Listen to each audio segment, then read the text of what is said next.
And Serbia వెళ్ళినప్పుడు నాకు ఒక సెర్బియన్ పర్సన్ ఏం చెప్పిండంటే, నాకు కంట్రీలో ఇంతమంది అథ్లెట్స్ లేరు, అంతకన్నా ఎక్కువ మందిని ఒక్కదాన్ని ట్రైన్ చేస్తున్నావు అని చెప్పిండు. ఓకే. సో థౌజండ్స్ ఆఫ్ మెంబర్స్ని నేను ట్రైన్ చేస్తున్నాను. నా కెపాసిటీ వేరు అండ్ నేను రియల్గా ప్రొడక్టివ్గా వర్క్ చేస్తున్నా.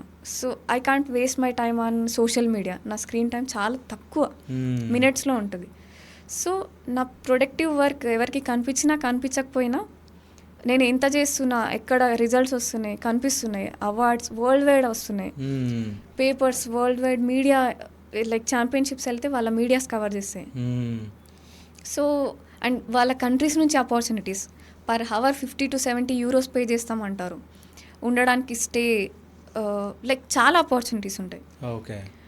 అట్లాంటి కంట్రీస్ నుంచి ఒక ఇంటర్నేషనల్ మెడలిస్ట్ రావడం అంత పెద్ద కష్టం కాదు.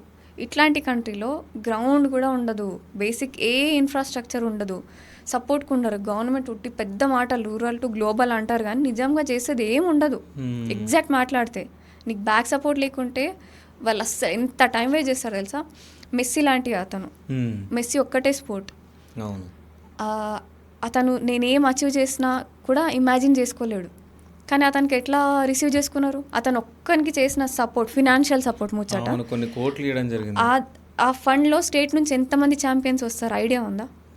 అంటే ఇట్లా ఉంటాయి ప్రియారిటీస్. మనకి వేరే కంట్రీ వాడు ఏదో చేస్తే అదేదో గొప్పగా కనిపిస్తుంది, మన స్టేట్ నుంచి ఎవడన్నా ఏదైనా అచీవ్ చేసిందంటే అది కనిపించదు వీళ్ళకి.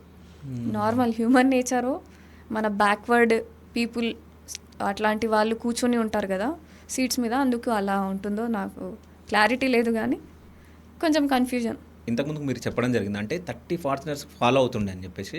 అంటే ఇప్పుడు మీరు ఏ కంట్రీకి వెళ్ళినా సో మ్యాచెస్కి అంటే సింగిల్గా వెళ్తారంట కదా, అవునా? అవును. అంటే ఎందుకు భయం ఉండదా?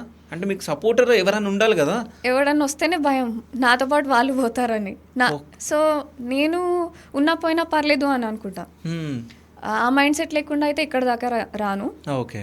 సో నేను నేను అలోన్గా ఉండడానికి కూడా రీజన్ అది. నాతో పాటు ఎవరు ఉన్నారు అంటే వాళ్ళకి రిస్క్ అని చెప్పేసి నేను ఎవరిని అలో చేయను. So I prefer being single.